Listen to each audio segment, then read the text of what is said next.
अस्सलाम वालेकुम। मैं अली उसकरताज। मैनू उम्मीद है सब दोस्त खैरो अफीयत दे नाल होणगे।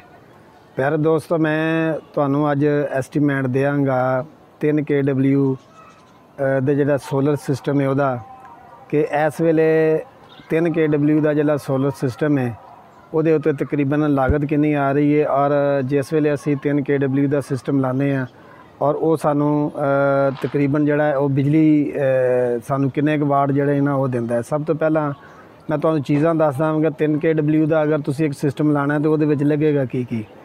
सब तो पहला तो पैनल जिहड़े 555 वाट दे या 580 वाट दे जिहड़े इस वेले मार्केट दे विच चलदे पे ने वो असी तकरीबन एक स्ट्रीम दे विच 8 पैनल लगदे ने। 7 भी तुसी ला सकदे हो, लेकिन 8 तुसी लाओ तो ज़्यादा बेहतर हैगा।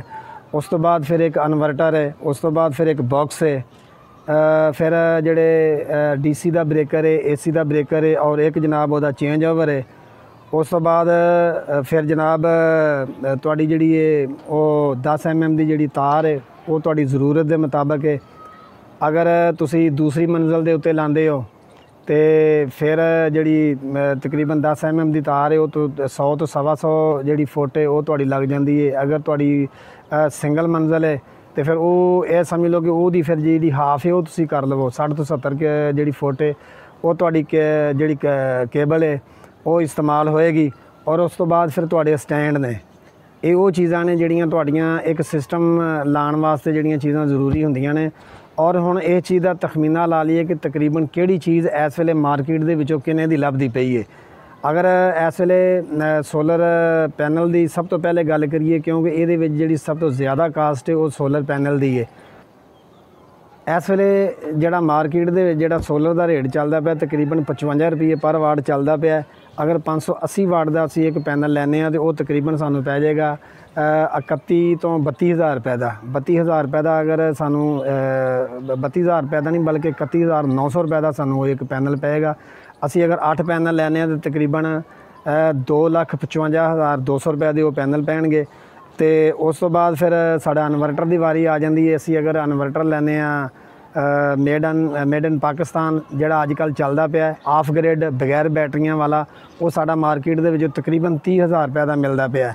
और फिर जिहड़ा बॉक्स हुंदा है जिहदे विच असी AC ब्रेकर लाने DC ब्रेकर लाने और प्लस चेंज ओवर लाने वो तकरीबन सानू 1,000 रुपये का मिलदा पिया। और असी अगर मुख्तलिफ जिहड़े ब्रेकर ने चेंज ओवर ने जिहड़ियां 3 चीज़ां ने तकरीबन 1,000 दियां सानू मिल जाणगियां। और जिहड़ी तार है तकरीबन वो तुहाडी ज़रूरत के मुताबिक है वो 6,000 तो लैके 8,000 रुपये तक वो तुसी ओहदा एस्टीमेट ला सकदे हो। उस तो बाद जिहड़े स्टैंड ने तकरीबन एक जिहड़ा स्टैंड है वो दोवां प्लेटां दा एक स्टैंड के उत्ते 2 प्लेटां लगदियां ने और 2 प्लेटां वाला जिहड़ा एक स्टैंड है तकरीबन इस वेले मार्केट दे विच 5,000 रुपये का मिलदा पिया। अगर टोटल असी इहदा खर्चा कढीए तो तकरीबन जिहड़े 10 तो 12,000 रुपये दे जिहड़े सर्विस चार्ज ने वो पा के टैक्नीशियन दे सर्विस चार्ज पा के तकरीबन यह जिहड़ा साडा खर्चा है तकरीबन 3,30,000 रुपया बनदा पिया। और ये 3,30,000 रुपया खर्च करके सानू इहदे उत्ते सानू बिजली कितनी मुहैया होएगी, ये सानू सिस्टम जिहड़ा है सानू बिजली कितने देगा। तो जनाब ये मेरा ज़ाती एक्सपैरीमेंट है। तो तकरीबन ये जी बिजली तुहानू हासिल होंदी है वो 2,000 वाट तो ज़्यादा होंदी है। तकरीबन 2,400 वाट कह लवो, 2,200 वाट 2,400 वाट यानी कि 2,000 वाट तो जी तुहानू ज़्यादा मिलेगी बिजली। और बिजली का जो टाइम होएगा 11 बजे तो लैके शाम को 4-5 बजे तक होएगा जी 2,000 वाट तो ज़्यादा होएगी। उस तो बाद अगर इस चीज़ का जायज़ा लईए कि एक सुबह अजकल जो सूरज सवेरे निकलता पाया तकरीबन सुबह 6:30 बजे निकलता पाया और 7:15 बजे जो साडा सोलर सिस्टम है ना वो ऑन हो जाता है। मेरे अकब दे विच तुसीं वेखदे पे हो जिहड़ियां सोलर प्लेटां लगियां ने मैं अपने घर दे विच यह सिस्टम लाया है। और यह सारे एक्सपैरीमेंट जिहड़े ने वो मैं अपने जिहड़ा ज़ाती मेरा सोलर सिस्टम है मैं उहदे उत्ते कीते ने। और वो जिहड़े मेरे ज़ाती एक्सपैरीमेंट ने वही मैं तुहाडे नाल शेयर करना पिया वां। और तकरीबन साडा अगर 3,30,000 रुपया अगर खर्चा आंदा है तो उहदे विच तकरीबन जिहड़ा हैगा ना तुहानूं 2,000 वाट तो ज़्यादा बिजली मिलदी है।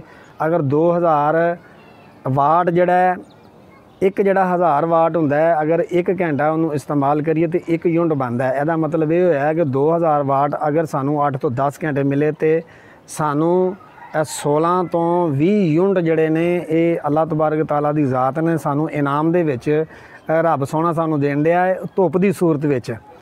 ਅੱਗੋਂ ਅਸੀਂ ਕੀ ਹੈ ਕਿ ਉਹ ਜਿਹੜੀ ਧੁੱਪ ਰੱਬ ਸੋਹਣੇ ਦੀ ਜ਼ਾਤ ਨੇ ਸਾਨੂੰ ਅਨਾਇਤ ਕੀਤੀ ਹੈ ਉਹਦੇ ਤੋਂ ਅਸੀਂ फ़ायदा ਉਠਾਉਂਦੇ ਹਾਂ ਜਾਂ ਅਸੀਂ ਨਹੀਂ ਉਠਾਉਂਦੇ। ਇਹ ਇੱਕ ਮੇਰਾ ਇੱਕ ਐਸਟੀਮੇਟ ਸੀ, ਇਹ ਮੈਂ ਤੁਹਾਡੀ ਖਿਦਮਤ ਵਿੱਚ ਪੇਸ਼ ਕੀਤਾ। ਇਹਦੇ ਮੁਤਲਕ ਅਗਰ ਤੁਸੀਂ ਕੋਈ ਸਵਾਲ ਕਰਨਾ ਚਾਹੁੰਦੇ ਹੋ ਸਾਹਮਣੇ ਮੇਰਾ ਟੈਲੀਫੋਨ ਨੰਬਰ ਹੈ, ਤੁਸੀਂ ਮੇਰੇ ਕੋਲ ਸਵਾਲ ਕਰਕੇ ਮੇਰੇ ਐਕਸਪੈਰੀਮੈਂਟ ਤੋਂ ਤੁਸੀਂ फ़ायदा ਉਠਾ ਸਕਦੇ ਹੋ। ਕਿਸੇ ਨਵੀਂ ਵੀਡੀਓ ਦੇ ਨਾਲ ਮੈਂ ਦੁਬਾਰਾ ਤੁਹਾਡੀ ਖਿਦਮਤ 'ਚ ਹਾਜ਼ਰ ਹੋਵਾਂਗਾ। ਅਲੀ ਅਸਗਰ ਤਾਜ ਨੂੰ ਉਨੀ ਦੇਰ ਤੱਕ ਇਜਾਜ਼ਤ ਦਿਓ। ਅਸਲਾਮ ਅਲੈਕਮ।